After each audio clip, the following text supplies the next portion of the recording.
that he's a member of the ANC and that he'll die a member of the ANC.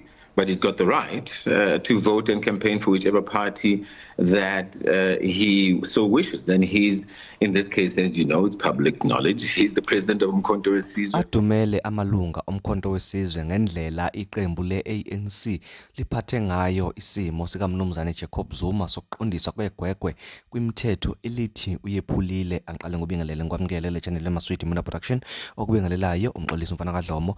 Uma ukuthi uyaqala ukufika le channel ngicela ukuthi ungenze isiqiniseko sokuthi ucofa subscribe maqedwe ubale video ushaye like bese ke uyakhomenta kulolu daba lwanamhlanje. Nganisa kwethu zingenile indaba ekseni ngeke ngakubikela zona zokuthi ke iqembu le-ANC selikhiphe umyalelo ukuthi liyamdingisa noma liyamxosha uMnumzane Jacob Zuma ngaphakathi ke kwalo leli qembu emva kokubheka izinto ke akazenzile kusukela ngomhla ka16 kuDisemba 2023 ememezela ukuthi ke usesungule futhi ungumholi weqembu lomkhonto weSizwe okuyiliqembu eliphikisayo elingahamselani nemigomo yeqembu ke le-ANC.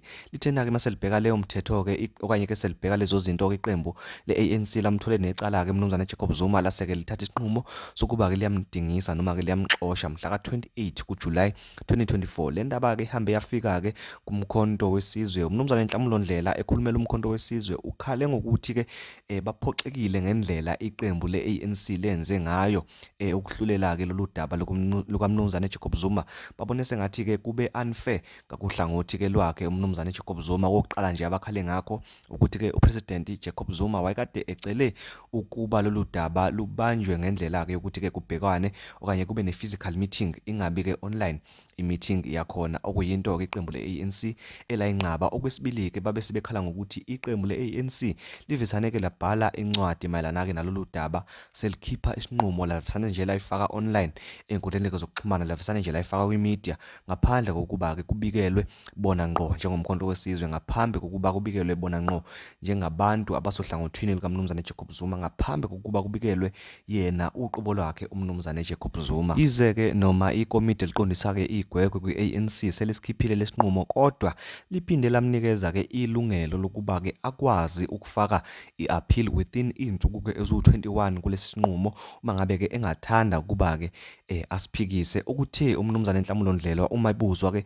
ngokuthi ngabe uMnumzane Jacob Zuma uzosikipha na okanye uzoyifaka na i-appeal kulesi sinqumo wangayikhipha ke nokho impendulo eqondile. Ngicela ukuthi ke uyizwele ngawakho kade ke ephawula ngalolu daba. Mangabe usuqedile ungenze isiqiniseko sokuthi uyasubscribe futhi ke uyalike asidibane kwi-video elandelayo. Ngiyabonga. It's very disappointing at the conduct that of the ANC. You know, we find ourselves now having to respond to yourselves, you know, off the back of a document and a ruling that is circulating on social media when we haven't actually received this formally. Neither President Zuma, Comrade Tony Ngeni, or even our legal team has had sight of any formal correspondence. No, I mean, he's obviously aware of it, but how do we give comment when we've not or even respond to something that's in social media and in the public platform when he's not received it himself? Is it true? Is it not? I mean, that's the question we need to be asking ourselves here. So we can't give a formal response until, you know, we get a formal submission from them in a form of a ruling. Well, President Zuma, I mean, when he made the statement on December 16, 2023, he stated clearly and categorically so that he's a member of the ANC and that he'll die a member of the ANC. But he's got the right to vote and campaign for whichever party that he so wishes. And he's, in this case, as you know, it's public knowledge, he's the president of Umkhonto weSizwe.